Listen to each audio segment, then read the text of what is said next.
Muy buenas tardes, estimados y estimadas participantes del Colegio de Abogados de Lima. Les da la bienvenida a esta nuestra clase de recuperación, que es de la clase 21. Hoy día contamos con la participación de nuestro expositor, el doctor Joao Alfredo Jiménez Salas, quien tratará sobre lo que es el tema donación. El doctor Joao Alfredo Jiménez Salas es abogado por la Universidad Nacional Mayor de San Marcos, candidato a magíster en Derecho Civil por la Pontificia Universidad Católica del Perú, tesista del Grupo de Investigación en Innovación y Transversalidad en Derecho Privado de la Pontificia Universidad Católica del Perú y jefe de prácticas en la Universidad Nacional Mayor de San Marcos. Doctor Joao Alfredo Jiménez Salas, adelante con su clase. Muchas gracias. ¿Qué tal? Buenas tardes.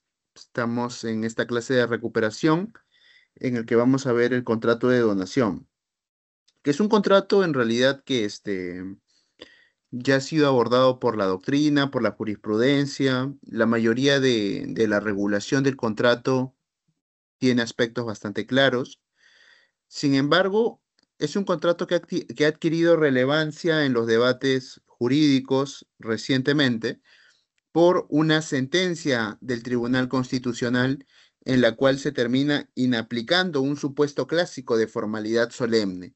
Me refiero al supuesto en el cual el artículo 1625 del Código Civil exige la forma solemne de escritura pública para poder realizar la donación de un bien inmueble.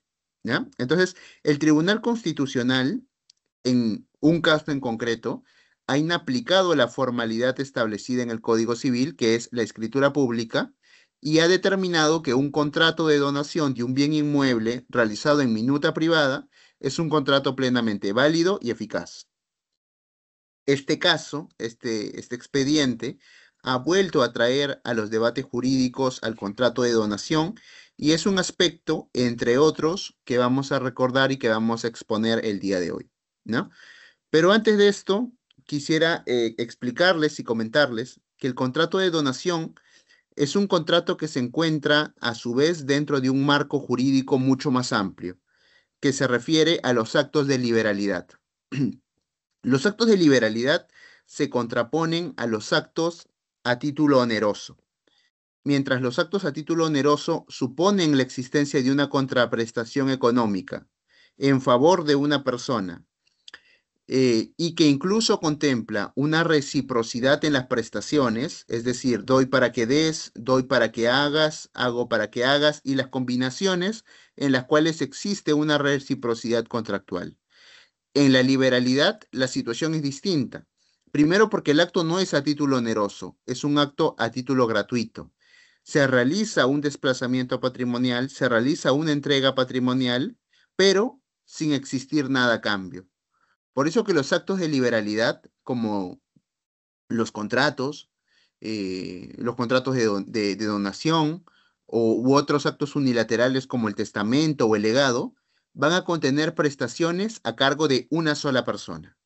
Es esa persona la que se va a obligar a realizar una transferencia a título gratuito en favor de otra persona sin que ésta le devuelva algo a cambio. Ahora, ¿qué pasa si es que existe un cargo o un modo que condiciona al receptor de la donación a utilizar el bien donado para un fin específico? Esto puede entenderse como una contraprestación económica, lo vamos a ver más adelante. Y porque esto va a estar vinculado a las herramientas que tiene el actor de la liberalidad, la parte que dona un bien para poder, por ejemplo, solicitar el cumplimiento en caso no se cumpla con el cargo o con el modo establecido en la donación. Los actos de liberalidad son entonces actos que involucran un desplazamiento patrimonial sin una contraprestación económica. Ejemplos de estos tipos de actos: donación, legado, testamento. Se encuentran sujetos a las reglas de la legítima. Los actos de liberalidad, por ejemplo, al no implicar una contraprestación económica, van a ser considerados aquellos actos que van a regirse dentro de las reglas de la libre disposición establecida en el libro de testamentos, ¿no? Por ejemplo, si una persona tiene herederos forzosos, el porcentaje en el cual va a poder disponer de sus bienes con total liberalidad va a ser la tercera parte. Por eso va a existir ahí el tercio de libre disposición. Mientras que si la persona no tiene ascendientes o descendientes, va a poder disponer hasta de la mitad de sus bienes.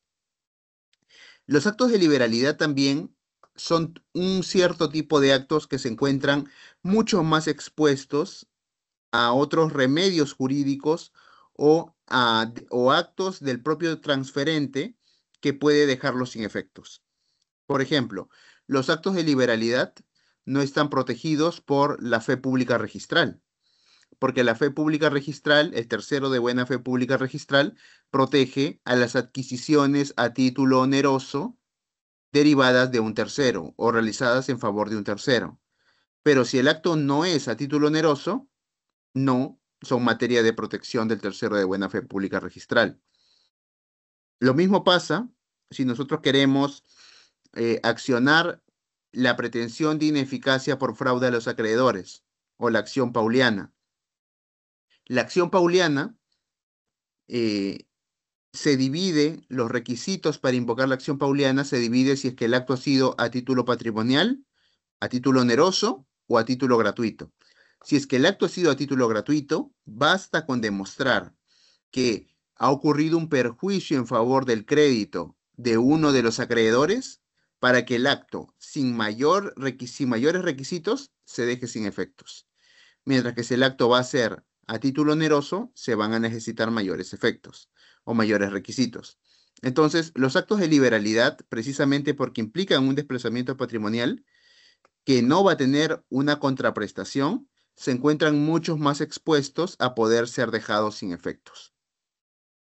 También los actos de liberalidad admiten la modalidad del acto jurídico llamado cargo o modo, que como nosotros sabemos y lo vamos a repasar más adelante, existen tres modalidades de acto jurídico: condición, plazo, cargo y, bueno, cargo también conocido como modo, ¿no? Condición, plazo y cargo. El cargo es es este supuesto de modalidad de acto jurídico que solamente se establece en los actos a título gratuito, en los actos de liberalidad. Y estos actos y este cargo, esta modalidad, lo que va a hacer es encaminar el acto de liberalidad para que la persona que se ve beneficiada con el acto realice determinados comportamientos o utilice el bien donado para una función específica. Bien, podemos definir a la liberalidad también como aquel acto por el cual una persona, sin estar obligado a ello, proporciona alguna ventaja o beneficio a otra persona sin recibir nada a cambio. La liberalidad presupone la falta de un deber por parte de quien la ejecuta. Es decir, nadie está obligado a realizar una liberalidad, nadie está obligado a donar un bien a otra persona. Si una persona lo hace sin estar obligado, sin estar constreñido a poder hacer eso.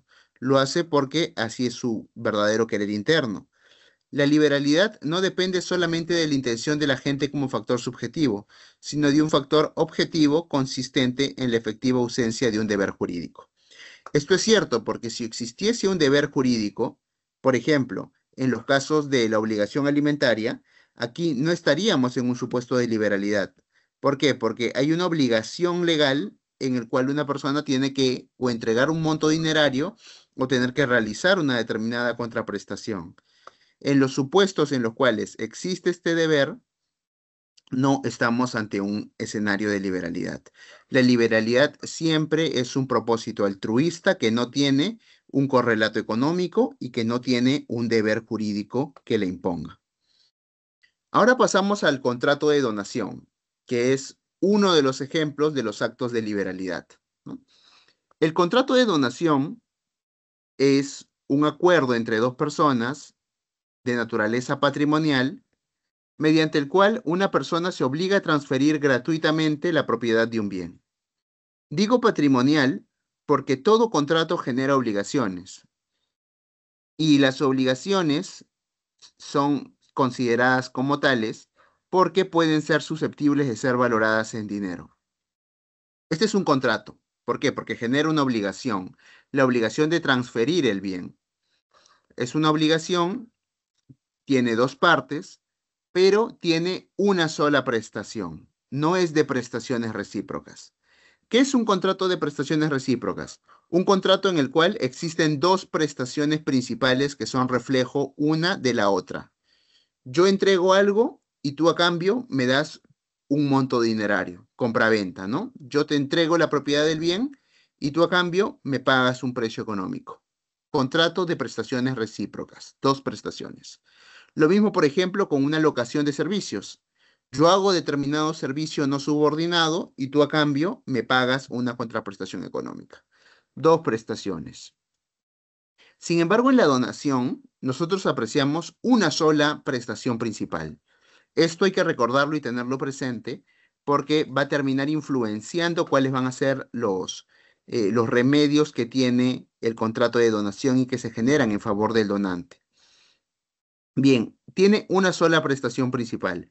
Esta prestación principal consiste en la transferencia gratuita del bien en favor del donatario. Las partes de la donación son las siguientes. El donante, que es la persona que transmite la propiedad de los bienes y que en consecuencia se disminuye su patrimonio, y el donatario, que es la persona que recibe los bienes y en consecuencia aumenta su patrimonio. Los bienes materia de la donación son aquellos bienes que se transmiten como materia del contrato, ¿ya? Con motivo de la donación, por ejemplo, pueden transferirse bienes muebles, bienes inmuebles. Y la causa va a ser la gratuidad, la liberalidad o la intención de poder realizar un acto en favor de una persona sin estar obligado a ello. Son los elementos del contrato de donación. Empezamos ahora con la donación de bienes muebles. La donación de bienes muebles va a implicar la transferencia va a implicar la transferencia de la propiedad de un bien que cumple con estas características de poder ser trasladado de un lugar a otro. Como muchos de los bienes muebles no tienen un valor, como regla general, un valor tan importante como puede ser un predio, la primera regla, la regla general en bienes muebles, es que estos bienes o estos contratos de donación sobre bienes muebles no se van a encontrar sujetos a una formalidad específica, salvo en el caso el monto del valor de la donación exceda el 25% de la unidad impositiva tributaria, 25% de la UIT. ¿Ya? Entonces, menos del 25% de la UIT no se requiere una formalidad. La UIT está como 5.400. La mitad serían unos 2.700 y a su vez la otra mitad son como 1.500 soles aproximadamente. Si es que el monto de la donación del bien mueble excede el 25% de la UIT, se tiene que hacer un contrato escrito que tenga fecha cierta. Ahora, ¿qué documentos son los que tienen fecha cierta? ¿Qué contratos son los que tienen fecha cierta? Primero, la fecha cierta es un concepto que nosotros no encontramos en el Código Civil, sino es un concepto que encontramos en el Código Procesal Civil. Y la fecha cierta se va a referir a aquellos casos en los cuales ciertos documentos, ya sea por la intervención de un funcionario o por otras situaciones, va a adquirir esa fecha cierta, ¿ya? Va a adquirir esa condición de fecha cierta. Ejemplos de contratos que tienen fecha cierta. Un contrato eh, que ha involucrado a un notario para la legalización de sus firmas.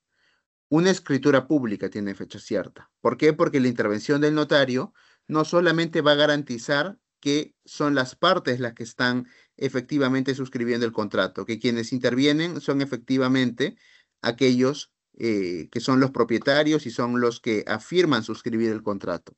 El notario también va a dar fe de la fecha y el momento en el cual se está firmando el documento. Un contrato cuando es presentado ante una autoridad administrativa también adquiere fecha cierta. Un contrato en el cual alguna de las partes ha fallecido también adquiere fecha cierta, pero fecha cierta respecto al momento en el cual falleció la parte, ¿ya? Porque se entiende que como ha fallecido esa persona, no ha podido suscribirlo luego de su muerte, es imposible, ¿no? Entonces, a partir de ese momento de la muerte, adquiere fecha cierta. También es un documento o un contrato con fecha cierta aquellos contratos que han sido expuestos o mostrados públicamente en algún medio de comunicación masiva, ¿no? Son contratos con fecha cierta. Pero cuando el Código Civil habla de la fecha cierta como una formalidad en la donación de bienes muebles, nosotros más que todo vamos a utilizar los contratos con firma legalizadas o quizá una escritura pública, ¿no? Son supuestos que más que todo van a requerir de la intervención de un notario público.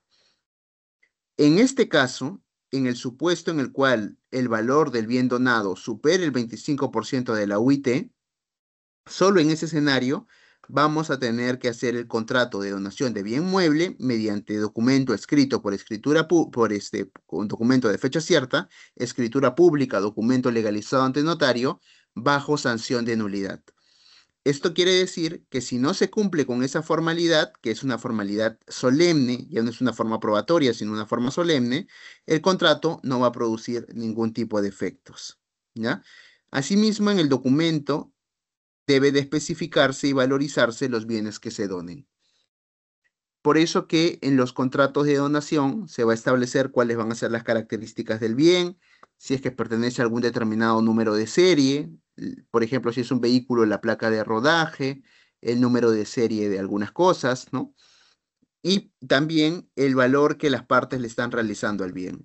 No es que tenga que adjuntarse una pericia o una tasación respecto a la valoración del bien, pero sí efectivamente tiene que indicarse el valor aproximado del bien que se está transfiriendo.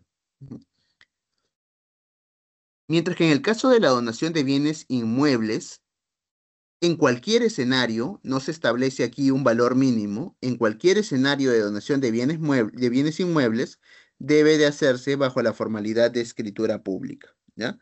Con indicación individual del inmueble o inmuebles donados, de valor real y el de las cargas para que tiene que satisfacer el donatario bajo sanción de nulidad. En este caso, como les digo, por la importancia económica que tienen los bienes inmuebles, que por sus propias características, por su propia naturaleza, van a ser bienes que van a costar mucho más que un bien mueble, es que tiene que hacerse siempre por escritura pública. Esta regulación, este artículo que exige la escritura pública, está en el 1625 del Código Civil, ¿no? Y es precisamente aquello que ha sido eh, materia de discusión por el Tribunal Constitucional. Y ha sido, eh, y podemos ver esta sentencia, la sentencia recaída en el expediente 10/2024, acción de amparo, donde el Tribunal Constitucional señaló que es inconstitucional la exigencia de la formalidad solemne a un contrato de donación que no contemple previamente el principio de proporcionalidad y razonabilidad. Veamos qué ocurrió en este caso, que como les digo es un caso interesante que ha sido materia nuevamente de debate por parte de muchos profesores, de muchos abogados, respecto a si la decisión del Tribunal Constitucional fue una decisión correcta o no fue una decisión correcta. Porque lo que hizo el Tribunal Constitucional fue decir que en este caso en concreto, a pesar de que no a pesar de que no se había suscrito una escritura pública, este contrato no era nulo. Pero igual, como margen general, como idea general, tienen que tener en cuenta que es el artículo 1625 el que declara la nulidad de un contrato si es que no tiene la escritura pública, un contrato de donación de bien inmueble, ¿ya? Veamos cuáles son los hechos. El 4 de enero del 2010, el señor José Aquiles Sánchez Valera suscribió una minuta de donación, ¿ya? Aquiles Sánchez Valera, lo vamos a llamar el señor Sánchez, suscribió una minuta de donación, minuta privada, ya un documento privado, en el cual él se obligó, entre comillas, no vamos a decir que es un contrato que produjo efectos, eso lo vamos a ver luego, se obligó a transferir la propiedad de un inmueble de su propiedad en favor de la señora Diana de los Ángeles Abanto García, la señora Abanto García, y de los hermanos Abanto García. Tres hermanos más, en total cuatro hermanos. Al señor Aquiles lo vamos a llamar Aquiles Sánchez y a los hermanos Abanto. El señor Sánchez no contaba con herederos forzosos, porque lo que tenía la plena posibilidad de disponer de su patrimonio. A diferencia de otros supuestos en los cuales existen herederos forzosos y tiene que respetarse un porcentaje de libre disposición, en este caso en concreto, era un señor que, bueno, no tenía ni cónyuge, no había tenido hijos, sus padres ya habían fallecido, y además era un señor mayor que estaba ya al final de su vida, ¿no? Tenía plena disposición de su patrimonio y lo primero que hace es suscribir una minuta de donación con estos hermanos Abanto que lo habían criado y perdón, que lo habían cuidado al final de su vida, y él en cierta medida como un agradecimiento suscribe este contrato, esta minuta. La minuta tiene esta particularidad: se suscribe con dos testigos, ¿ya? Se suscribe con dos testigos y un notario público que legaliza las firmas. Aquí estamos en la primera etapa todavía, ¿eh? No estamos hablando de escritura pública. Todavía no se ha otorgado la escritura pública. Estamos en la minuta que se legaliza, cuyas firmas son legalizadas ante un notario público. Eso pasó el 4 de enero. El 6 de enero del 2010, el señor Sánchez es internado en la unidad de cuidados intensivos. Lo internan. Y al final, el señor no sale de cuidados intensivos y fallece el 15 de enero de 2010.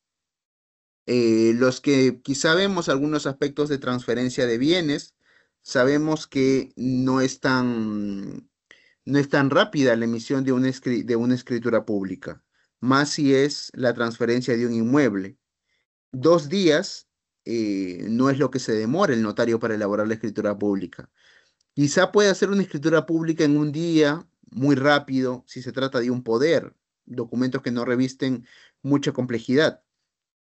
Pero si es la donación de un bien inmueble, los notarios se van a tardar mucho más de 2 días, porque parte de su deber es cautelar la legalidad de la operación que se está realizando en este caso, ¿ya? Entonces no se firmó la escritura pública, porque a los 2 días, ni siquiera pasó mucho tiempo, ¿no? A los 2 días el señor fue internado y luego de haber sido internado, termina falleciendo. Luego de esto aparecen parientes lejanos del señor Sánchez.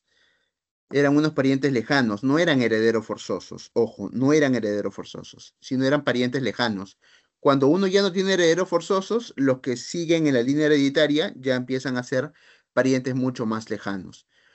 Entonces ellos solicitaron la nulidad de esta minuta de donación. ¿Por qué? Porque se amparaban en el 1625 del Código Civil, que establece que para donar bienes inmuebles se necesita de una escritura pública, ¿ya? Se necesita de la escritura pública. Mientras que en este caso no se contaba con escritura pública, porque el contrato se había quedado en una minuta simple. De manera que demandan esa nulidad. La demanda de nulidad es declarada fundada en primera instancia judicial. Todo el expediente completo, o mejor dicho, el expediente que contiene la sentencia de primera, segunda y casación, se los he pasado, ¿ya? Se los he pasado con el doctor Moisés. Todo aquello que nosotros vamos a poder ver en la web y que se ha hecho público, es la sentencia del Tribunal Constitucional. Pero lo que les he pasado no es público todavía, ya no es público. Sin embargo, a través de unos colegas he tenido acceso al expediente porque justamente estamos elaborando con algunos profesores un comentario al respecto, ¿no? Entonces, ahí van a poder ver el expediente concreto. ¿Qué pasa con el expediente? Primera instancia, declaran nulo el contrato, ¿no? Nulo el contrato.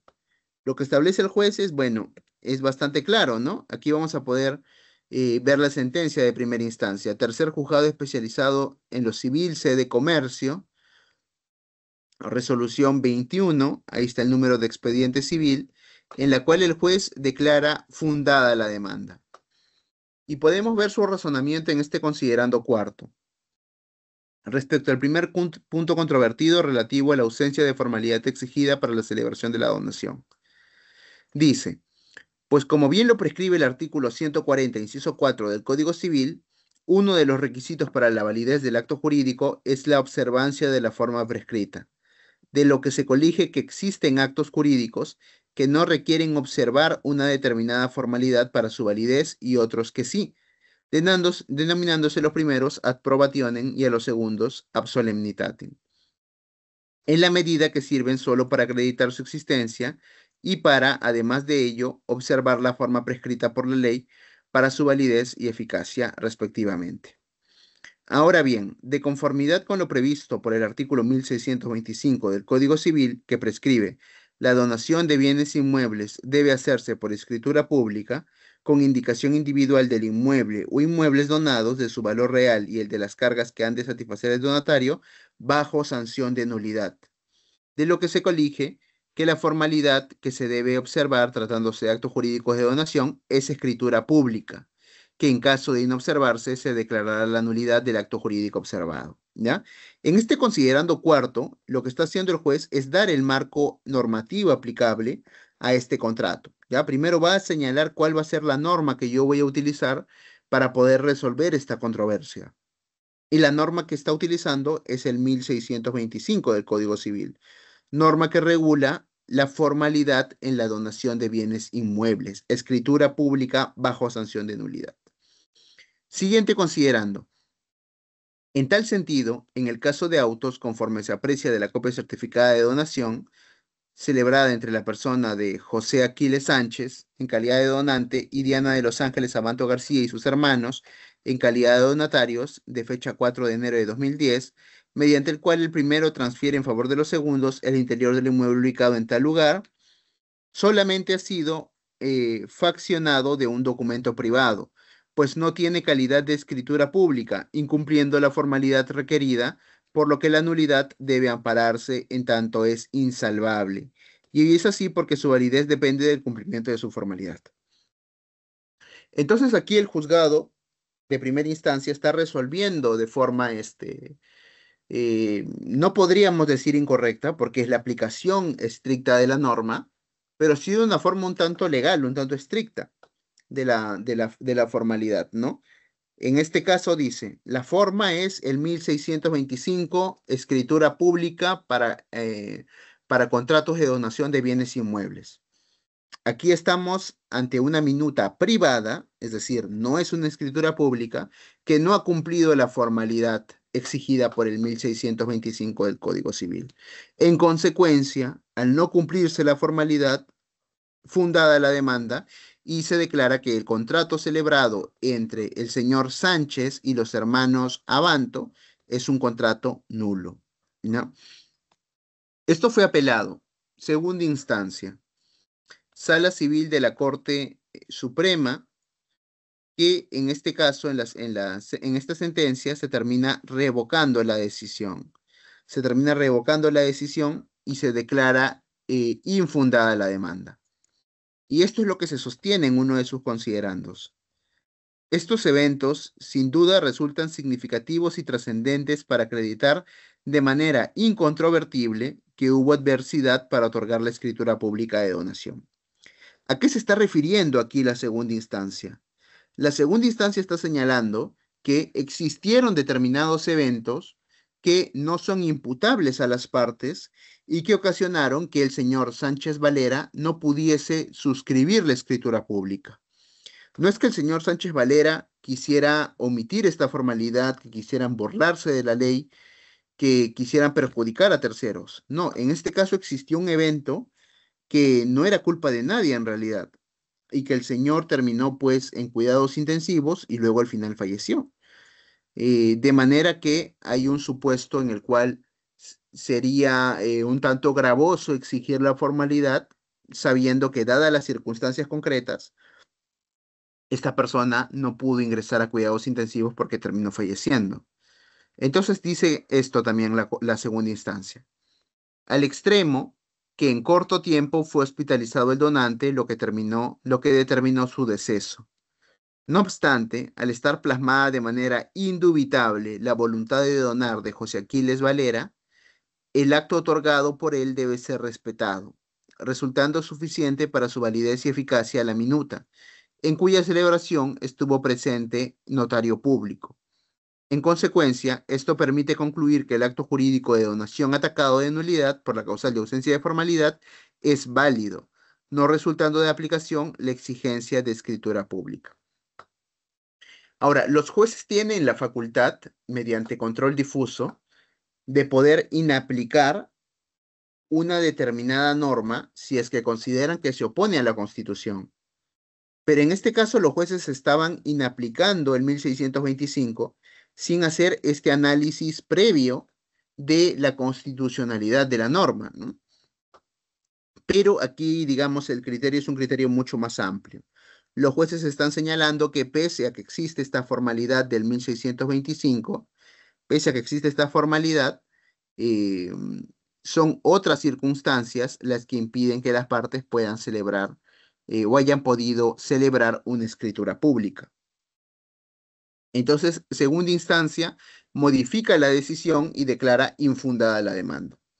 Entonces pasamos al recurso de casación, que es el 3793-2013, en el cual se modifica la sentencia de segunda instancia y actuando en sede de instancia se declara fundada la demanda y en consecuencia nulo el contrato de donación.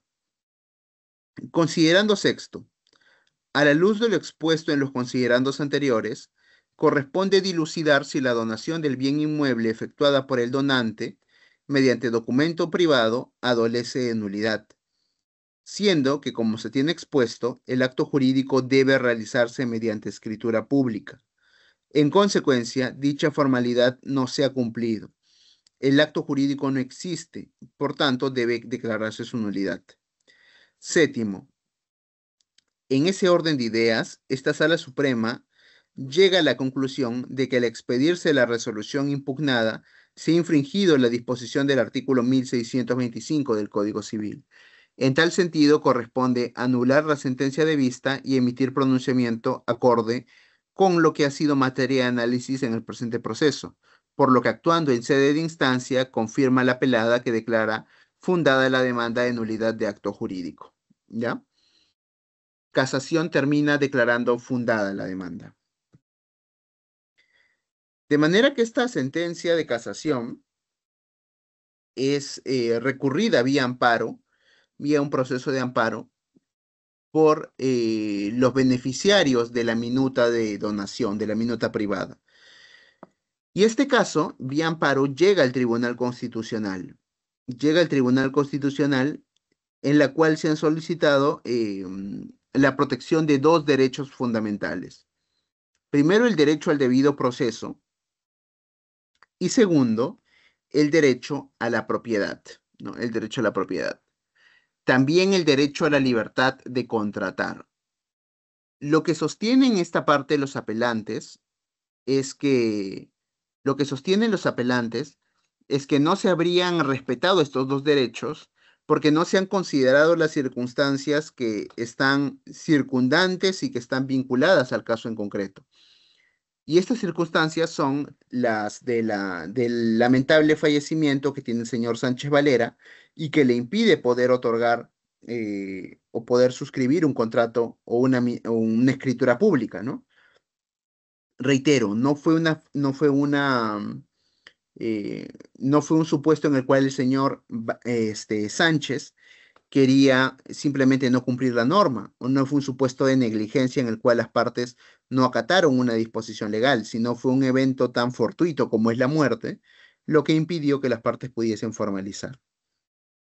De manera que este expediente llega al Tribunal Constitucional mediante el expediente 10-2024, opción de amparo, y el Tribunal Constitucional termina declarando nula la casación que hemos visto acá, 3793-2013. Nula la casación, bajo los siguientes argumentos, ¿no? Eh, la formalidad exigida por el artículo 1625 del Código Civil tiene unos objetivos. Cuando nosotros hemos visto hace un momento las formalidades que tienen que cumplir los actos de donación, el Código Civil no los está estableciendo simplemente porque sí, porque son formalidades absurdas o porque son formalidades que no tienen el propósito de tutelar algo detrás. No, el Código Civil pide estas formalidades por, por una función en concreto. Hay una función que tienen que cumplir las formalidades. Y la primera función de la formalidad solemne en el contrato de donación es permitir que el donante medite la decisión que adoptará, de manera que existe o va a existir un límite de tiempo entre el momento en el cual se suscribe la minuta y el momento posterior en el cual se firma la escritura pública. En tanto que se firme la escritura pública, el 1625 dispone que no hay un contrato válido, no hay contratos válidos, ¿ya? Y sin embargo, entre uno y otro evento va a existir un lapso de tiempo que va a permitir que la parte que va a realizar una donación pueda evaluar y pueda considerar mejor su decisión, pueda pensar, realmente yo quiero donar este bien, necesito donar este bien, cuáles van a ser las razones por las cuales quiero donar este bien. Todo eso va a poder ser materia de análisis por parte del propio donante. Por eso que lo que ha hecho el legislador es establecer que en dos momentos distintos y separados por un intervalo de tiempo se va a poder analizar esto. También la formalidad brinda seguridad jurídica en la transferencia patrimonial, porque el notario va a identificar el bien, el notario va a verificar si existe, por ejemplo, identidad en las partes que están firmando el contrato, también va a dar fe del momento en el cual se realizó, y finalmente se busca impedir donaciones inoficiosas, ¿no? Son donaciones que van a exceder o van a vulnerar la cuota de libre disposición, ¿ya? Van a vulnerar la cuota de libre disposición.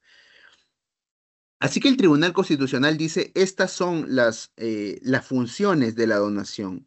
La donación y la formalidad de la donación en concreto buscan proteger estas tres cosas. Buscan buscan proteger la esfera jurídica del donante, que el donante no tome una decisión acalorada, una decisión del momento, y que antes de que el contrato produzca plenos efectos, exista un intervalo razonable de tiempo para que esta persona pueda razonar su decisión y poder estar seguro de aquello que va a hacer. Primera función. Segunda función, brindar seguridad jurídica respecto a las partes y al momento en el cual se celebró el contrato.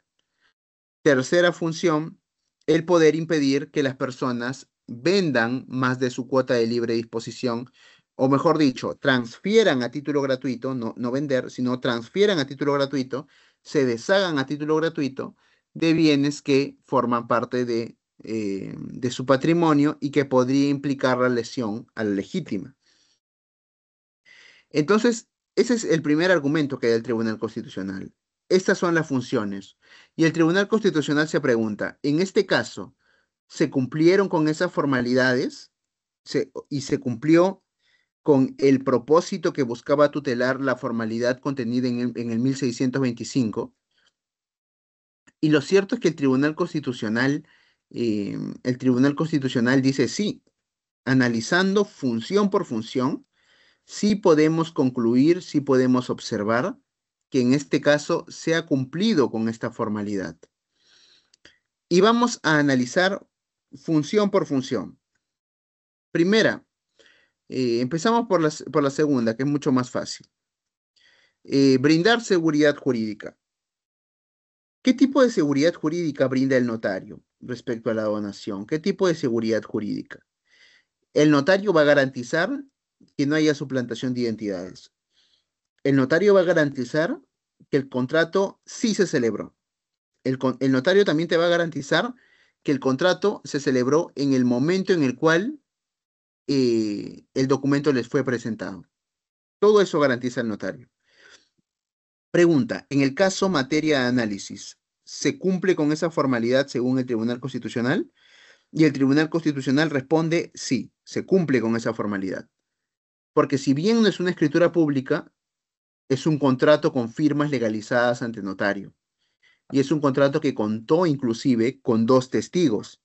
Entonces, aparte de la intervención del notario, y el notario lo que va a hacer aquí es darle fe al momento y a las partes que suscriben el contrato, aparte de eso, tienes dos testigos que te pueden corroborar que ese acto sí se realizó. Y además, el notario va a analizar en algunos casos, pedir incluso un certificado médico psiquiátrico que va a demostrar que esta persona se encuentra en pleno uso de sus facultades mentales, ¿no? Primera función. ¿Se cumplen estas funciones? Sí. La función, al menos, de darle seguridad jurídica. Evitar donaciones inoficiosas, es decir, donaciones que perjudiquen la legítima, donaciones que afecten a herederos forzosos. Y esta persona, en el caso materia de análisis, no contaba con herederos forzosos, no tenía herederos forzosos. Entonces no había una legítima que se había afectado. Y finalmente, permitir que el donante medite la decisión que adoptará.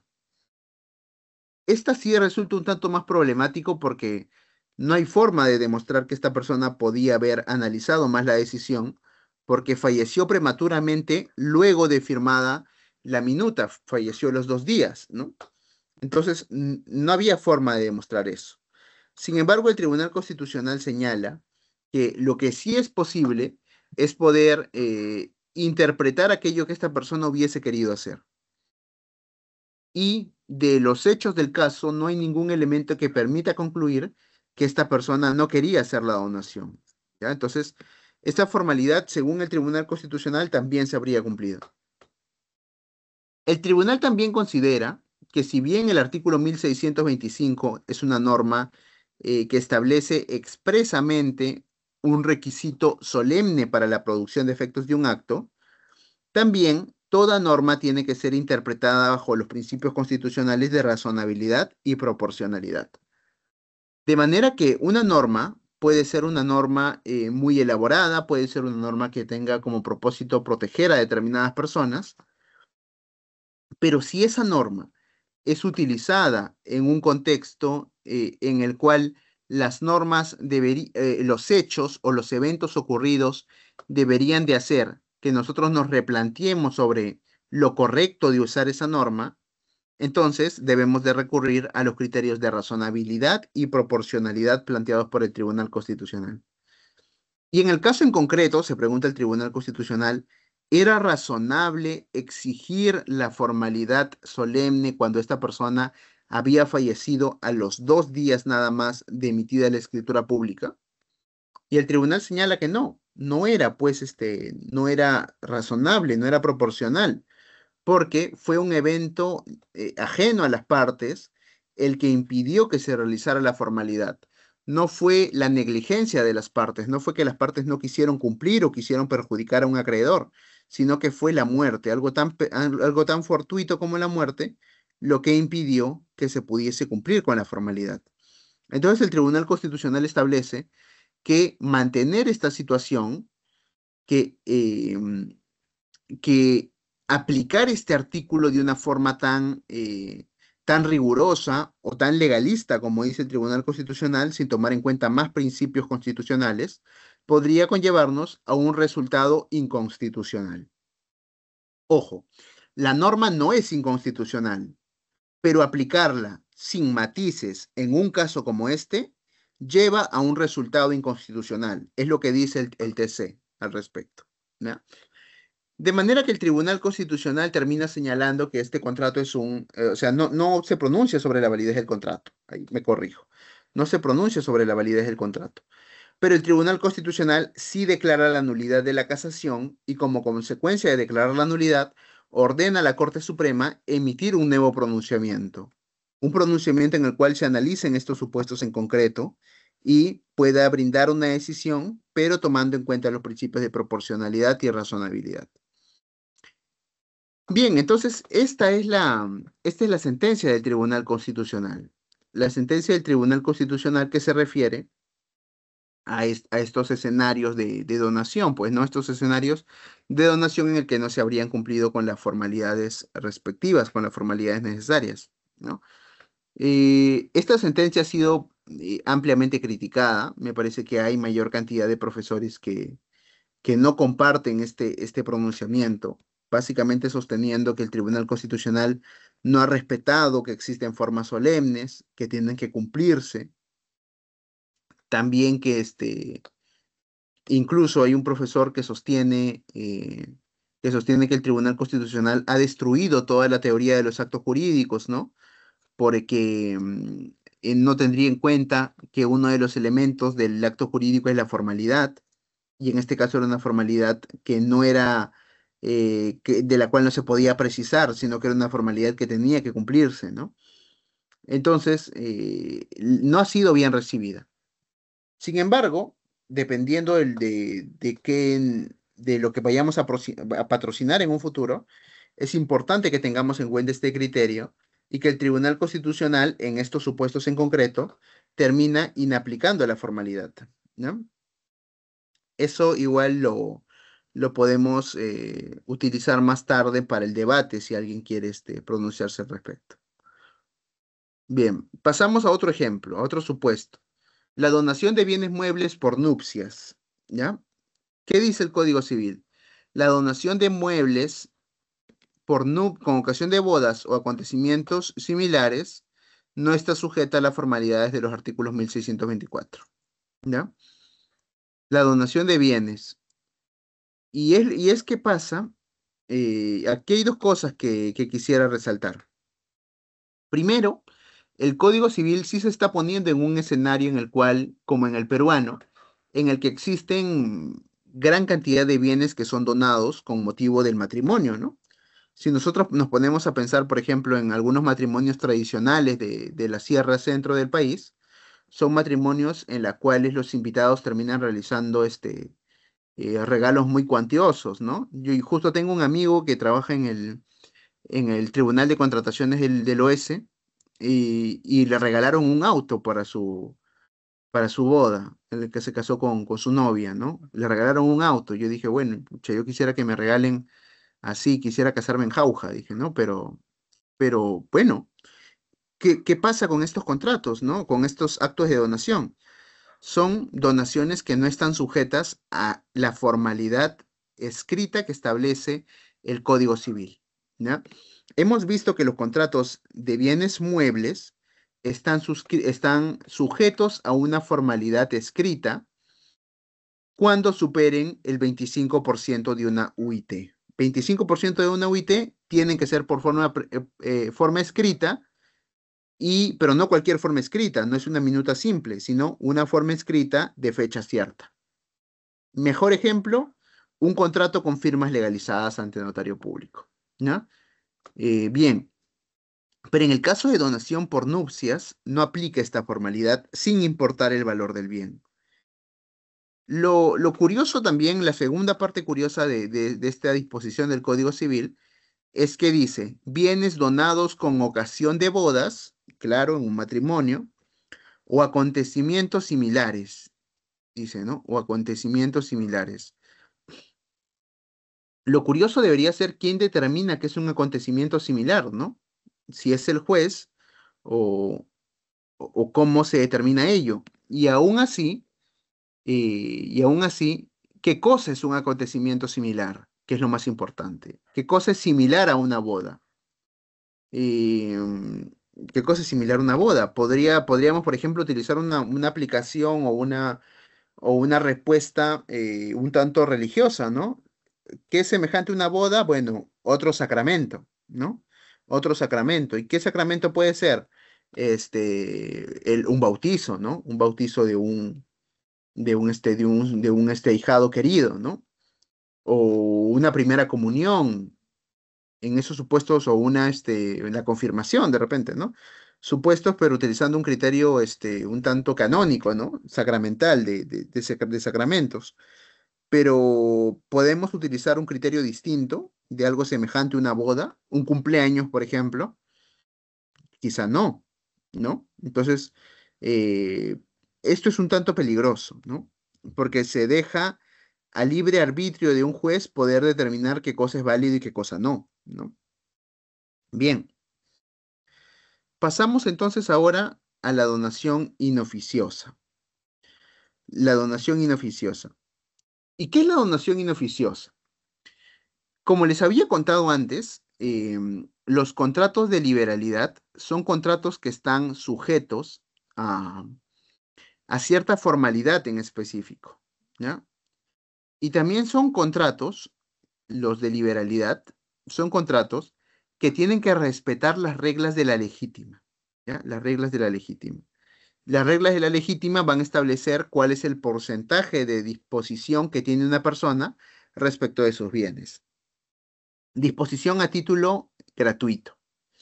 Las personas que tienen ascendientes, descendientes, no pueden disponer sino de la tercera parte, el tercio de libre disposición.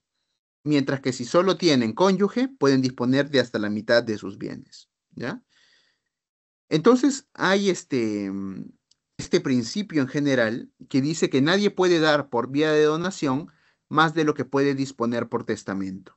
Aquí está equiparando la donación a la legítima. Si es que por testamento puedes disponer libremente del tercio de tus bienes, por donación también puedes disponer de hasta el tercio de tus bienes. Lo que se busca aquí, mediante la figura de la donación inoficiosa, es poder proteger la expectativa legítima que pueden tener los herederos forzosos del bien. Y la donación es inválida en todo aquello que exceda esta medida, ¿ya? Ahora volvemos con el último párrafo, pero quiero hacer un énfasis aquí. La donación es inválida en todo lo que exceda esta medida. Aquí deberíamos preguntarnos si lo que es inoficioso, eh, o sea, eh, puede ser considerado nulo o anulable, o qué se entiende por ese término inválido. Pero antes de eso, hay que poner un ejemplo de qué cosa es una donación inoficiosa. Pensemos en un ejemplo sencillo, numérico, para poder entenderlo. Una persona tiene 300.000 soles en su patrimonio. 300.000 es el patrimonio total que tiene. Esta persona tiene padres y tiene hijos. En consecuencia, tiene ascendientes, descendientes que son herederos forzosos. Como tiene ascendientes y descendientes, 2/3 partes de su patrimonio van a ser considerados como legítima, mientras que la tercera parte de sus bienes son los que van a resultar conformantes del tercio de libre disposición. Es decir, de 300.000 soles que tiene esta persona como patrimonio, 200.000 soles constituyen legítima y 100.000 soles constituyen el tercio de libre disposición. Pero ¿qué hace esta persona? A un sobrino querido, que no es heredero forzoso, le dona 200.000 soles, ¿ya? 200.000 soles. Es decir, se pasó por 100.000 soles el tercio de libre disposición. Es una donación que ha sobrepasado el monto. ¿Y cuándo se determina si es que esto ocasionó o no una lesión a la libre disposición? Eso se determina al momento de la compra.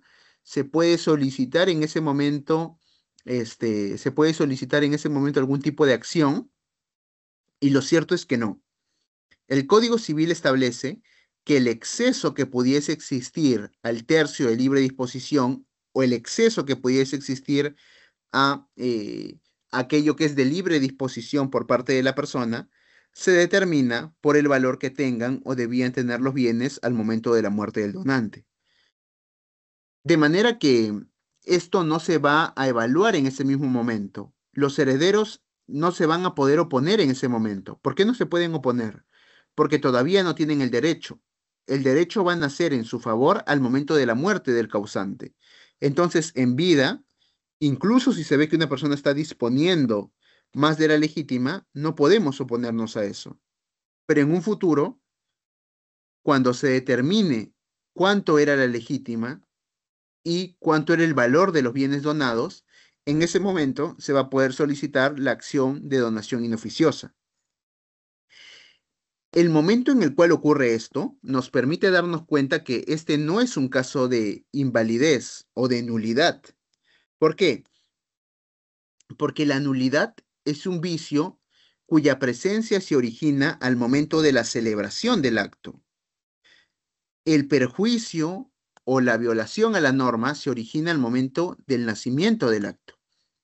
Mientras que en la donación inoficiosa, ¿cuándo se produce el perjuicio? ¿Al momento de celebrado el acto o al momento del fallecimiento del donante en el cual se determina el valor del acto y de los bienes donados? ocurre en un momento posterior, luego de la muerte del donante.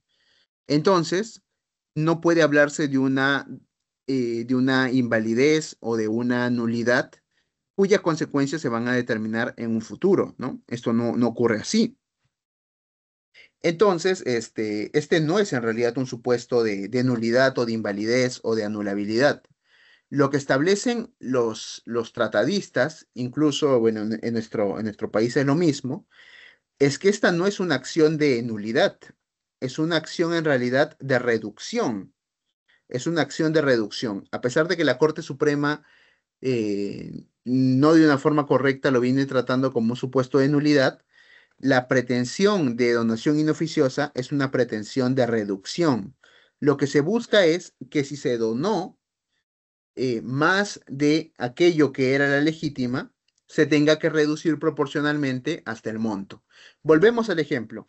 Una persona tenía 300.000 soles de patrimonio, tenía un tercio de libre disposición hasta 100.000 soles, pero donó 100.000 soles más, 200.000.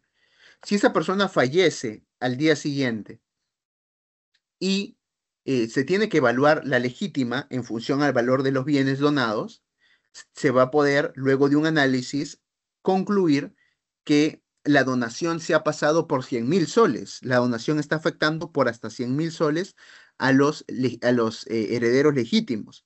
De manera que estos herederos legítimos pueden solicitar una acción de reducción por donación inoficiosa y pedir que se devuelva aquello que excede el tercio de libre disposición. Si se donó 200.000 y el tercio era 100.000, se tiene que devolver 100.000 soles. ¿Ya? Hasta ahí, hasta ahí claro con lo de la donación inoficiosa. Bien, ahora es las 7 de la noche. Un favor para poder relajar un poco la garganta. Voy a pedir doctores que me apoyen ahí con una pausa y estamos volviendo. A ver, doctor Moisés, ¿me confirma, por favor? Sí, doctor Joao. Bien, vamos 10 minutos, por favor, ¿ya? Y volvemos. Ya, muy bien, doctor. Vámonos a un break. Gracias, doctor. Bien, bueno, ya superado el receso, vamos volviendo para continuar con el resto de la exposición, ¿no? Continuamos. Voy a nuevamente proyectar mis diapositivas. Igual si tienen alguna duda, se va reservando para el final, la última etapa de preguntas en la cual vamos a poder absolver todas las preguntas que pudiesen tener, ¿ya? Vamos compartiendo nuevamente. Me avisan cualquier cosa, si se puede ver bien, ¿ya? Continuamos. Ya hemos explicado entonces qué cosa es la donación inoficiosa, ¿no? ¿Qué cosa es la donación inoficiosa? Y en este supuesto, que en realidad la donación inoficiosa no es un supuesto de invalidez del acto jurídico, no es un acto jurídico que deba ser declarado nulo, sino en realidad la donación inoficiosa es una acción de reducción, una acción que lo que busca es disminuir todo aquel monto que hubiese afectado o que hubiese superado la legítima y el tercio de libre disposición que hubiese superado el tercio de libre disposición y hubiese afectado algún derecho de herederos forzosos, ¿ya? Eso es en realidad la donación inoficiosa, un supuesto de reducción. Veamos cuáles son los mecanismos de tutela en favor del donante.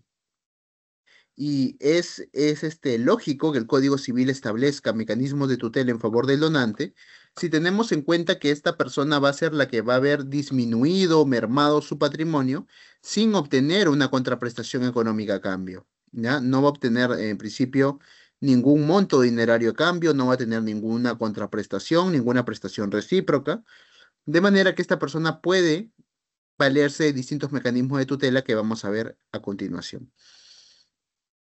En primer lugar, pensemos en la acción de nulidad de la donación, que como hemos visto no está pues la acción de donación inoficiosa, sino que la acción de nulidad se va a regir por las causales del artículo 219 del Código Civil, ¿no? Los supuestos de nulidad, por falta de manifestación de voluntad, por objeto física o jurídicamente imposible, por fin ilícito, contravención al orden público y las buenas costumbres, simulación absoluta, son supuestos que pueden ser materia de nulidad de la donación. También la forma solemne, la contravención a la forma solemne que está en el 1625, ¿no? Son supuestos de formalidad que tienen que ser cumplidos, ya sea para bienes muebles, la formalidad va a ser la forma escrita bajo fecha cierta cuando pasan el 25% de la UIT y la escritura pública para cualquier caso de bienes inmuebles. En esos supuestos, ¿no? Asimismo, la donación puede ser dejada sin efectos al momento de verificarse eventos sobrevinientes. Y vamos a ver tres eventos sobrevinientes que no estaban contemplados al inicio de la donación. El primer caso es el caso en el cual el donante dispone de un bien de su patrimonio, creyendo que no tenía hijos vivos. Sin embargo, luego aparece un hijo que resultó que estaba vivo. Este es un supuesto bastante antiguo y pensado incluso en la época del derecho romano. Esta norma viene del derecho romano, en el cual en ese tiempo, bueno, por las guerras, por las pestes que podían existir y por la falta de comunicación que había en ese tiempo, sí tenía un poco de sentido que no se supiese que algún hijo estaba vivo, ¿no? Pensemos incluso, haciendo un ejemplo cinematográfico, en el ejemplo de esta película conocida Ben-Hur, ¿no? En la cual se da por fallecido a una persona, a Ben-Hur, y luego aparece, ¿no? Aparece que resultó que estaba vivo, ¿no? Que había sido primero esclavo y luego apareció y regresó a su ciudad natal, pero ya como un ciudadano, ¿no? En estos casos estaba pensado en los supuestos en el que el hijo terminaba estando vivo. El profesor León Barandiarán, comentando este artículo, sostiene que sería un supuesto de falsa causa.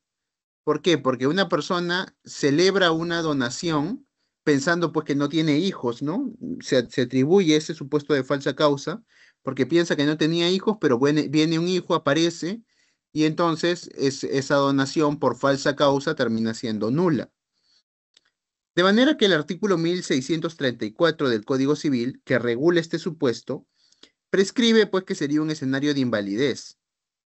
El profesor Arias Schreiber sostiene que, verificada la supervivencia del hijo, la invalidez de la donación se produce sin necesidad de acción alguna. Y en este caso sería un supuesto de ineficacia funcional, puesto que no se presenta un vicio en la estructura del acto, sino en elementos externos al acto. ¿Por qué? Porque no pueden haber nulidades sobrevinientes. La nulidad siempre se verifica al momento la nulidad siempre se verifica al momento en el cual nace el acto. En este caso es un supuesto en el cual el acto, al parecer, producía efectos con normalidad, pero luego aparece este hijo y, y se tiene que extinguir de manera sobreviniente los efectos del acto que va a ser considerado nulo.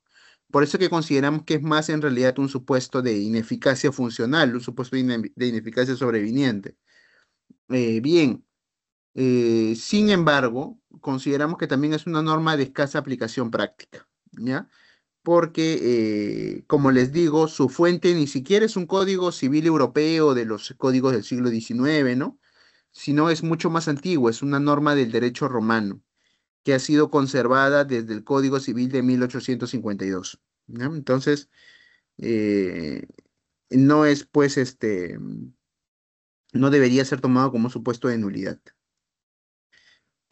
¿Qué más? A ver, ese es un primer supuesto de privación de efectos de un contrato de donación por eventos sobrevinientes.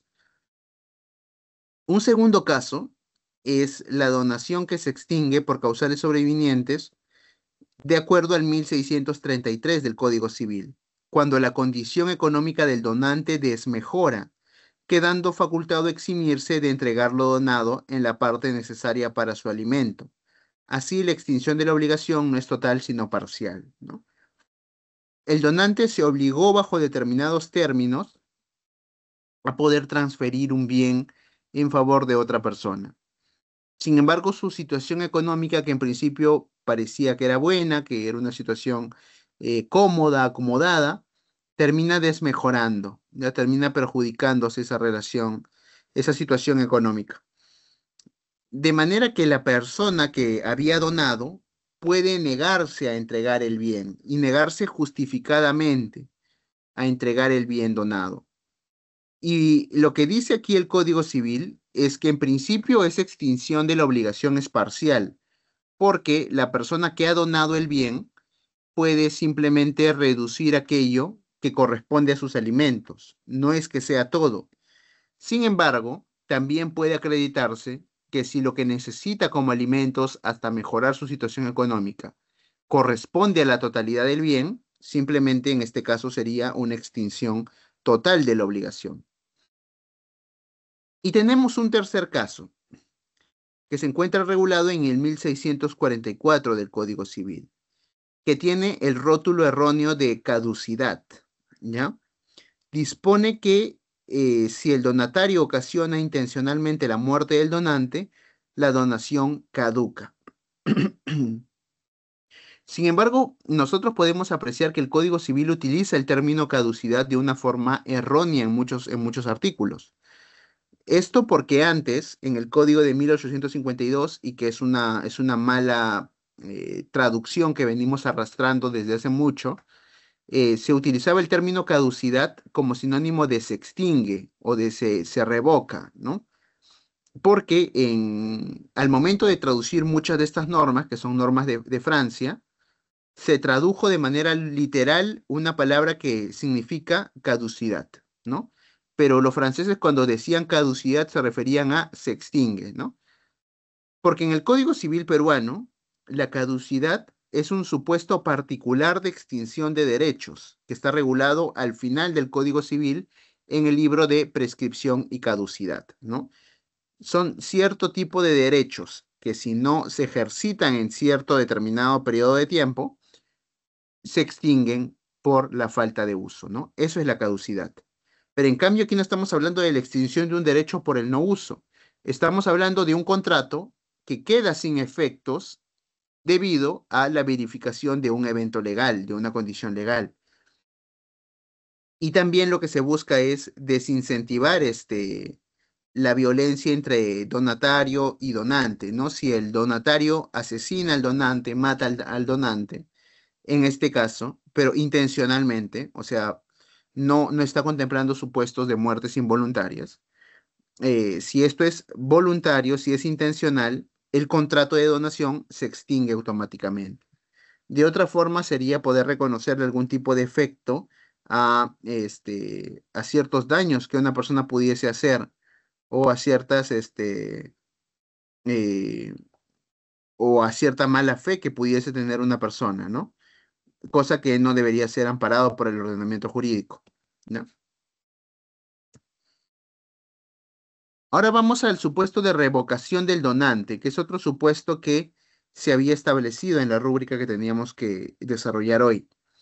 La revocación es un supuesto también de extinción de la donación sobreviniente a esta, pero a diferencia de los eventos antes citados, que son eventos que tienen que ver por situaciones no imputables al donante, sino eventos ajenos que ocurren y que la ley los regula, en el caso de la revocación, nosotros nos encontramos ante la voluntad del donante de dejar sin efectos unilateralmente la donación. La revocación es una extinción unilateral de la donación por parte del donante. Solo corresponde al donante el dejar sin efectos la donación. Y los supuestos en los cuales se puede dejar sin efectos la donación son aquellos supuestos que se refieren a las causales de indignidad y de desheredación.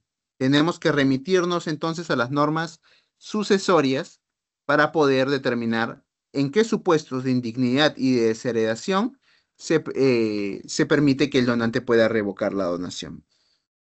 Primero, supuestos de indignidad, ¿ya? Los autores y cómplices de homicidio doloso o de tentativa de homicidio doloso cometidos contra la vida del causante, que en este caso sería el donante, o de sus ascendientes, los padres del donante, descendientes, hijos del donante, o cónyuge, la cónyuge del donante, esta causal de indignidad no desaparece por el indulto ni por la prescripción de la pena, ¿ya? En caso se haya donado un bien y luego el donatario intenta asesinar al donante, a sus ascendientes, a sus descendientes o a su cónyuge, el donante puede extinguir válidamente la donación. Naturalmente, ¿no? Si es que se le está dando un bien y esta persona intenta atentar contra la vida del donante, no sería correcto seguir premiando a esta persona que tiene una evidente mala fe. Los que hubiesen sido condenados por delito doloso, cometido en agravio del causante o de alguna de las personas indicadas en el inciso anterior, ascendientes, descendientes, cónyuge. Delito doloso, por ejemplo, un delito de lesiones, un delito de violación sexual, algún delito que pudiese de hurto, de robo, son delitos dolosos, ¿no? También lo mismo, se busca desincentivar y castigar la mala fe. Los que hubiesen denunciado calumniosamente al causante por delito al que la ley sanciona con pena privativa de libertad. Si es una denuncia calumniosa, o sea, una denuncia que a sabiendas de su falsedad se realiza. Los que hubieran empleado dolo o violencia para impedir que el causante otorgue testamento o para obligarle a hacerlo, o para que revoque total o parcialmente el otorgado.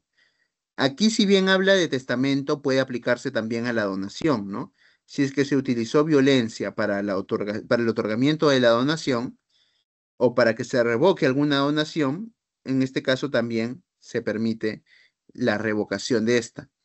Los que destruyan, oculten, falsifiquen o alteren el testamento de la persona, ¿no? Supuestos de indignidad. En todos estos supuestos se permite que el donante pueda revertir los efectos de la donación. Desheredación. Otros escenarios en los cuales se puede revocar la donación.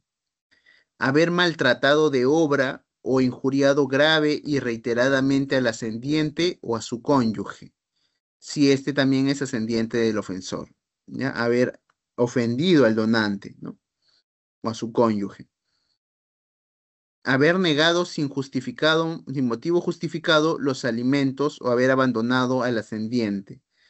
Estas causales de desheredación, ojo, solo aplican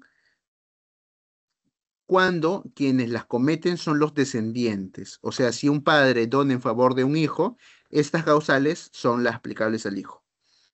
Haberle privado de su libertad injustificadamente, haberlo secuestrado, ¿no? O llevar el descendiente una vida deshonrosa e inmoral. ¿Qué es una vida deshonrosa e inmoral? Aquella vida que rige contra los cánones de las buenas costumbres, de la moralidad. Justo me tocó ver un caso en el cual una persona que tenía, bueno, un patrimonio considerable había realizado por distintos temas tributarios, una donación a su hijo, pero luego él nunca cayó en la cuenta de que su hijo iba a terminar siendo un drogadicto, ¿no? Y que tuvo incluso problemas con la justicia y fue internado varias veces a un centro penitenciario y a un centro, a un centro de tratamiento, de ayuda al adicto, ¿no? Entonces, ese caso me llegó a mí y, y me dijeron que era lo correcto, ¿no? Querían incluso declarar la interdicción de esta persona, pero yo dije, si lo que les preocupa es el bien donado, de que no pueda disponer de él, lo correcto es hacer una revocación de la donación, ¿no? Y en este supuesto, la causal de revocación sería llevar una vida deshonrosa, ¿no? Una vida inmoral. A ver, en el caso de ascendientes, haber negado injustificadamente alimentos a los descendientes, ¿no? En el caso, por ejemplo, de un padre que nunca pasó pensión a sus hijos, ¿no? Haber negado injustificadamente. Haber incurrido el ascendiente en alguna de las causales por las cuales se pierde la patria potestad. Desheredación también, en caso del cónyuge. En caso de adulterio, en caso de violencia física o psicológica, atentado contra la vida del cónyuge, injuria grave, abandono injustificado de la casa conyugal, conducta deshonrosa, ¿no? Por ejemplo, que alguno de ellos se dedique a la prostitución, ¿no? Por ejemplo, es una conducta deshonrosa. Son supuestos que solamente atañen al cónyuge y que están regulados en el artículo 333 del Código Civil, incisos del 1 al 6. Bien, esos son los supuestos de revocación de la donación, supuestos de revocación unilateral. Sin embargo, se discute actualmente en doctrina si es que es posible resolver una donación. ¿Por qué se discute esto? Porque si nosotros vemos el artículo que regula la resolución de la donación, vamos a apreciar que este artículo es el 1428 del Código Civil. Y el 1428 establece lo siguiente: en los contratos con prestaciones recíprocas, ojo, en los contratos con prestaciones recíprocas, cualquiera de las partes puede resolver el contrato por incumplimientos imputables a la otra. Quiero hacer énfasis en eso: contrato con prestaciones recíprocas. ¿Esto qué quiere decir? Que este remedio, en principio, aplicaría a contratos en los cuales hay dos prestaciones principales, una opuesta frente a la otra. Mientras que en la donación no hay dos prestaciones principales, hay una única prestación. La donación es un contrato unilateral y por tanto no es un contrato de prestaciones recíprocas, mientras que la resolución es un remedio pensado para contratos con prestaciones recíprocas. Por eso que es complejo analizar si es que se puede o no resolver una donación. Pensemos que no hay ninguno de los supuestos que hemos mencionado antes para proteger al donante. No hay ni revocación, no hay ni la posibilidad de, este, de solicitar la devolución del bien, ya sea por revocación o sea por el desmejoramiento de la situación patrimonial o poder, digamos, apreciar alguna causal de indignidad o de desheredación, tampoco una nulidad, ni eventos sobrevinientes, no hay nada, ¿no? No se ha pactado eso. Pero aún así vemos que la donación fue realizada con un propósito específico. Por ejemplo, fue realizada para hacer una obra social y la parte que recibió el bien no lo está haciendo. ¿Qué remedio se tiene? Debería poder hacerse la resolución, pero el problema teórico práctico que tenemos acá es que la resolución solamente está habilitada para los contratos con prestaciones recíprocas. ¿Ya? Entonces, a propósito de esta casación, la 3665-2015 Lima, que se encuentra en los materiales que se les ha remitido y que van a poder incluso verla a detalle, se analiza este supuesto. Y también hay un artículo allí mío donde yo también analizo a más detalle, para que lo puedan revisar con mucha mayor calma, estos supuestos, ¿no? De si es posible o no poder resolver una donación. Veamos un caso concreto a propósito de esta casación. Bien, el 2 de marzo de 2006, los señores Navarro Ventura y el señor Jesús Prado Navarro interponen una demanda contra el Arzobispado de Lima, ya contra el Arzobispado de Lima. Y en esa demanda solicitan que se resuelva un contrato de donación, que se deje sin efectos un contrato de donación que han celebrado en favor del Arzobispado de Lima. Dicen los demandantes que ellos transfirieron la propiedad de un bien que está ubicado en Surco. Y lo que ellos querían es que el arzobispado construya en ese predio donado una capilla en honor de la Santísima Cruz de Motupe. ¿Ya? Una capilla en honor de la Santísima Cruz de Motupe. Es una donación con cargo, entonces. O sea, es una donación, se transfiere a título gratuito el bien, pero hay una obligación secundaria impuesta en favor del donatario, del receptor de la donación, de brindar a este bien un uso concreto. Los demandantes indican que la iglesia no cumplió con culminar el procedimiento y asimismo les comunicó que no iban a construir la capilla. O sea, sobre ese punto ni siquiera había discusión. Les dijeron de frente: no vamos a construir la capilla. ¿Por qué? Porque tenemos ahí un problema presupuestal, ¿no? Tenemos un problema presupuestal que les impide poder construir la capilla. ¿ya? Entonces, por esa parte estaba claro. Sentencia de primera instancia. Se declara fundada la demanda y resuelto el contrato, ¿ya? Porque se acreditó que el arzobispado no cumplió con su prestación y de hecho no iba a cumplirla. Sin embargo, se apela. Ese es el problema a veces de incluso las procuradurías o de ciertos órganos de asesoramiento público, ¿no? A pesar de que la causa es una causa que, bueno, que se sabe que no se va a ganar, aún así incluso apelan, ¿no? Se apela, el demandado interpone un recurso de apelación argumentando que no se encontraba debidamente motivada, ¿ya? No se encontraba debidamente motivada porque no se analizaba la pertinencia de aplicar el remedio resolutorio a los contratos de donación, evento que en principio no sería aplicable. Entonces, la sentencia de segunda instancia termina revocando la decisión y declarando infundada la demanda. Así que se presenta un recurso de casación, que no es ¿ah? Este caso sube 3 veces a la Suprema, para que vean que es un poquito complejo. La parte demandante interpuso un recurso de casación, por eso pongo ahí primer recurso de casación, en contra de la sentencia de segunda instancia, y la Corte Suprema sostuvo que los demandantes acreditaron que existieron contradicciones en la motivación de la sala respecto a sus propios pronunciamientos, en los cuales había sostenido que en los casos de personas jurídicas no resulta posible aplicar la figura de revocación de la donación. Claro, porque las causales de revocación de la donación son causales que están pensadas para personas naturales, porque se refieren a desheredación, indignidad. Sin embargo, la sala había dicho eso y era incorrecto, ¿no? Entonces, fundado el recurso de casación, nula la sentencia de segunda instancia y vuelve a segunda instancia. Por segunda ocasión, vuelve a segunda instancia.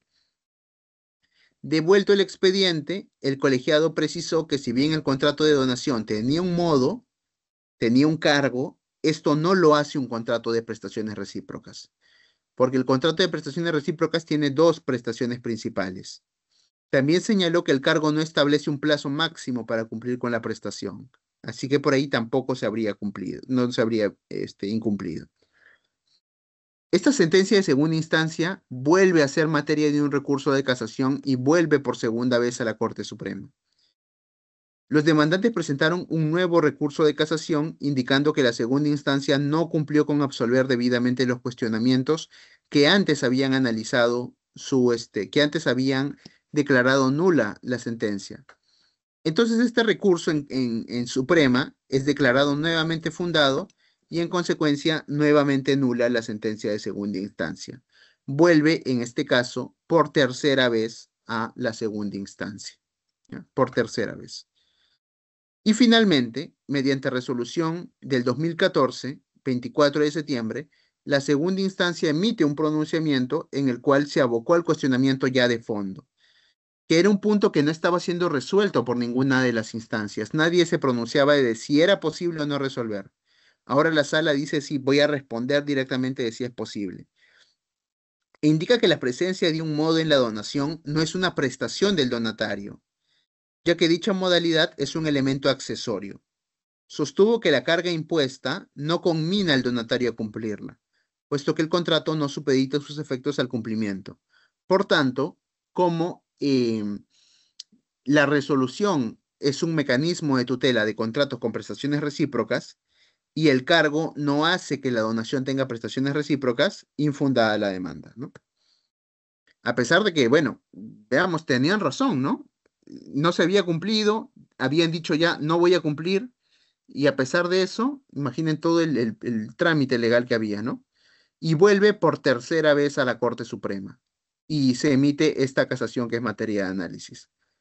La Corte Suprema analizó la infracción y declaró fundado el recurso, pero esta vez, en lugar de devolverlo a la segunda instancia, actuó en segunda instancia y confirmó la primera decisión de la primera instancia, que declara fundada la demanda de resolución.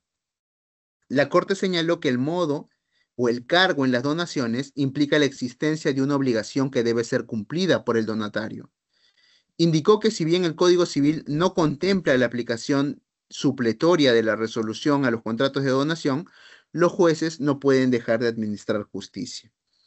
Entonces, la donación, según la Corte Suprema, puede ser resuelta, pese a que no es un contrato de prestaciones recíprocas, si es que se incumple un cargo, ¿ya? Y el cargo, como podemos recordar, es una modalidad del acto jurídico que puede contemplar tres modalidades, ¿no? Condición, que es un evento futuro e incierto, el plazo, que es un evento futuro y cierto, y el cargo, que es una obligación que se impone al beneficiario de una liberalidad y que le impone realizar una prestación a favor del sujeto que realiza el acto de liberalidad. El acto sobre el cual recae el cargo es uno a título gratuito, ¿ya? De manera que esto señala la Corte Suprema, ¿no? Que estando a lo señalado, la virtualidad resolutoria de la donación modal se muestra así como expresión del principio de prohibición del enriquecimiento indebido. Es decir, si es que se ha otorgado un bien en calidad de donación para otorgarle un determinado fin, y si es que no se reconociese la posibilidad de resolver el contrato, estaría dejándose sin protección a la parte donante y el donatario podría simplemente enriquecerse sin tener que pagar nada, ¿no? Ese sería el fundamento, según la Corte Suprema, para poder admitir la posibilidad de resolver. Bien, volvemos otra vez a supuestos de extinción de la donación. Ya estamos ya en lo último, en los remedios de tutela de la donación. Igual, para poder abordar un poco más esto, pueden revisar la casación que les he pasado la casación original y también un artículo en el cual yo comento sobre la materia, ¿no? La donación caduca si el donatario ocasiona intencionalmente la muerte del donante, que es un aspecto que ya hemos visto. Y asimismo, si las donaciones exceden la porción disponible de la herencia, se suprimen o reducen en cuanto al exceso las de la fecha más reciente o a prorrata si fuesen de la misma fecha. Que esta es la acción de reducción por donación inoficiosa. Sin embargo, el Código Civil estableció, como vimos hace un momento, incorrectamente que la donación es nula, ¿no? Pero en realidad se reduce. La acción es de reducción. Bien, entonces, concluyendo en lo que respecta al contrato de donación, podemos señalar que es un contrato que tiene una prestación principal, es un contrato a título gratuito que tiene una prestación principal, es decir, no es un contrato de prestaciones recíprocas, y esa prestación principal consiste en la transferencia de la propiedad de un bien mueble e inmueble a título gratuito a una determinada persona.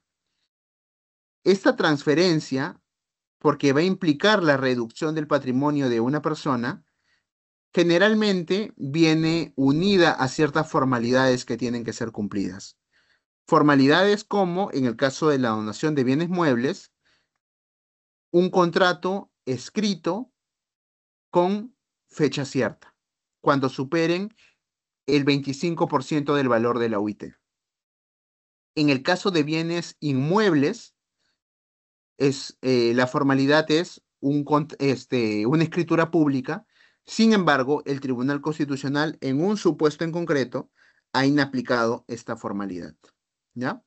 La donación tiene mecanismos de tutela en favor del donatario, mecanismos de tutela que pueden ser originarios como la nulidad, que pueden ser sobrevinientes como la revocación o la posibilidad que la revocación que se produce cuando el donatario incurre en las causales de indignidad o desheredación, que también pueden ser el remedio de la reversión cuando se pacte, por ejemplo, en el contrato la reversión, o cuando desmejore el patrimonio del donante. Se puede solicitar la reversión o puede solicitar simplemente no dar la totalidad del bien que se ha donado.